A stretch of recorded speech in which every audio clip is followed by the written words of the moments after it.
And we're going to move back to SEC country here. So, Pat, I'm going to throw it your way again first.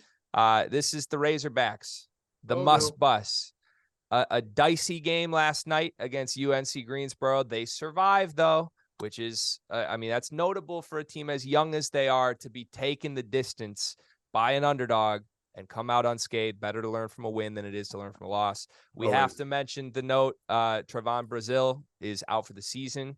That's a very important piece of bad news for the Razorbacks. So let's play the game. Pretender, contender, Arkansas Razorbacks. Can they win the national championship this season? What do you think, Pat? Without Brazile, with the level that he was playing, it's twofold because Arkansas have been playing so well without standout freshman Nick Smith Jr. Anthony Black has been sensational, and I think I apologized on last show of underestimating how great he is as a freshman right now. But Brazile, he brought a dynamic, some flashes that I saw of him in Missouri last year.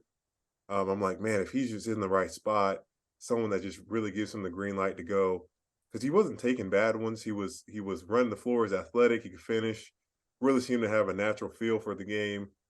With him being out on the season, I think it does. His shot blocking ability alone and protecting the rim, because this Arkansas team, they gamble a lot defensively. They do turn teams over. So if I wanted to hang my hat on anything to say that they'd be a contender, it's because of their defense. This is a team. Coach Musselman is such a sensational coach at getting his guys to dive in and finding those mismatches and attacking those things continuously over and over and over again. Are they still a contender with losing Brazile? Because he could spread the floor. He was shooting it well from three. I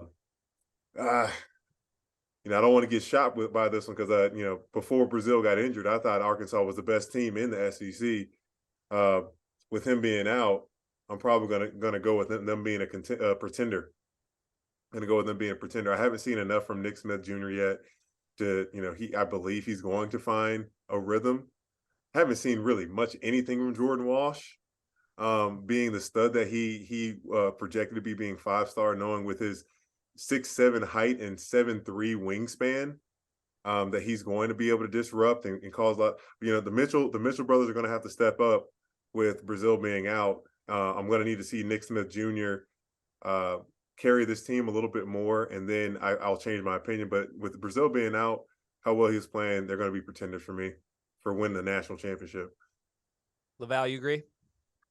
Yeah, I do. I think again, that matchup, like he was the matchup in terms of the pick and pop big. His shot blocking ability allowed them, like Patrick said, to gamble. They're forcing the 18 turnovers. They'll have to change maybe a little bit of how they play defensively with him out now. And then they're not a great shooting team when you talk about, they've got Black who can get going, and Ricky Council, who's, those guys are undeniable. Nick Smith. Now they got three dudes. Ricky Council's awesome. They've got firepower, right? Yeah. They don't shoot it great. And their assist rate is only 48%. And I always said, hey, if you can be 52% or better, balls popping when you look at teams like Purdue and Connecticut who have high assist rates. So they've got some isolation players that are super duper talented. But I just think losing Brazile hurts defensively too much, and that was where they could count on that every night. They'll be really good. They'll still find ways to win. Coach Muss he'll scheme it up and coach it up. He will. But in terms of national championship, good. If you had to say it today, in their ceiling, Brazile, he was such a key piece of it. Yeah, I'm right there with you guys again. A lot of agreeing tonight, which is unfortunate for this type of show from me. I got to bring the contradictory style to this. But no, I basketball to me, the best teams, right? It's not often just who's got the most talented guys. It's how do they fit together, right? And I have questions what this team is going to look like without Brazile now in that sense, because I'd feel a lot better about them if rather than even one of the three guards, right? If you want to call it Blacksmith Council, who are all awesome. They're all dudes. They can all win their individual matchup. I'd almost prefer if they just had 2 of those guys and had just a dead-eye spot shooter to space the floor who didn't need the ball in his hands, or a post threat that was a little more reliable than the Mitchell brothers, maybe a lot more reliable than the Mitchell brothers, right? So I liked what I saw from them thus far, even though it was a little bit erratic, and even though there was some shot selection stuff that I didn't love, and they're still trying to work Nick Smith back into it. They've been talented enough to survive. The question is, what does that look like without Brazile now for me? They've got some time, luckily. I mean, the conference play is starting up here, but they're going to get at least, through the holiday before they really get into the meat of the SEC schedule.